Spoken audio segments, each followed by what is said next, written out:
ในวันที่23ตุลาปี2025นี้อยู่สโมสรกองพัน564สร้างแสงที่ขึ้นกับกองพลทหารราบที่4ได้จัดตั้งพิธีปาฐกถาหวนคืนมุนเสื้อวันสร้างตั้งเราหบสร้างแสงครบรอบ71ปีคือวันที่23ตุลาปี1954หาวันที่23ตุลาปี2025โดยการเข้าร่วมเป็นประธานของสหายพันเอกเข็มพรมูลทดีหัวหน้าห้องเสนาธิการกองพลทหารราบที่4มีสหายพันโทคำแก้วกงปาลีหัวหน้าแผนกสร้างแสงพร้อมด้วยคณะมีสหายในคณะพักกองพัน564ตลอดฮอดพนักงานนักรบเข้าร่วมอย่างพร้อมเพรียงสหายพันโทพุทธาศูนย์ท้องแดงหัวหน้าการเมืองกองพัน564ได้ขึ้นปาฐกถาหวนคืนมุนเสื้อเราหบสร้างแสงกองทัพประชาชนลาวได้กำเนิดเกิดขึ้นในเดือนตุลาปี1954อยู่บ้านปูนแขวงหัวพัน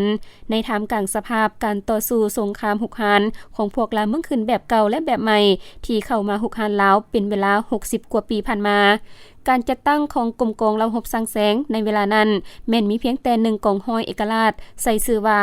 กองห้อย400สร้างแสงมีจำนวนพลทั้งหมด150สหายโดยแม่นทานคำไตประเสริฐใสเป็นผู้บัญชาการกองห้อย400สร้างแสงในระยะต่อมาโดยอิงตามความเพียงข้องต้องการของหน้าที่เวียกงานและอิงใส่การเติบใหญ่ขยายตัวของกองห้อย400สร้างแสงจึงได้รับการปรับปรุงทางด้านการจัดตั้งและยกระดับขึ้นเป็นกองพันน้อยใส่ชื่อว่ากองพันน้อย19ในวันที่26มีนาปี1961อยู่เขตหนองยามาขังไขแขวงเสียงขวางโดยแม่นท่านหินอินซีนาเป็นผู้บัญชาซึ่งประกอบมี3กองห้อยคือกองห้อยที่1เป็นกองห้อยสู่หบกองห้อยที่2เป็นกองห้อยก่อสร้างขวาทางและกองห้อยที่3เป็นกองห้อยเต็กเวลานั้นจำนวนพลประกอบอยู่กองพันน้อย19ทั้งหมดมี248สหายในวันที่28ตุลาปี1962เราหบสร้างแสงได้รับการปรับปรุงและยกระดับอีกก้าวหนึ่งจากกองพันน้อยเอกราชสร้างแสงกลายเป็นแผนกสร้างแสงขึ้นกับห้องเสนาธิการกองบัญชาการสูงสุดที่เมืองเวียงไซโดยมีทานหินอินเซนาเป็นผู้ซี่น้ำอันเฮ็ดให้พลบทบาทหน้าที่ความรับผิดชอบของเราหบสร้างแสงสูงขึ้นและกว้างขวางกว่าเก่าเฮ็ดหน้าที่ที่ขันถึงมอบหมายให้ด้วยความองอาจกล้าหาญและได้ประกอบส่วนในแต่ละบั้นหบที่เป็นประวัติศาสตร์สำคัญของศาสตร์ทั้งน้อยและใหญ่คือบั้นหบทาโถมทาเวียงปี1961บั้นหบน้ำปากปี1967หาปี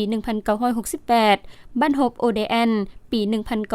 1968บั้นหบภูผาแตกภูเวียงซำทองลองแจ้งเมืองสุยป่าไผ่ปี1967หาปี1968บั้นหบกู้เกียรติบั้นหบถนนเกียรติปี1969บั้นหบลามเซิน719ปี1969บั้นหบศาลาภูคุณ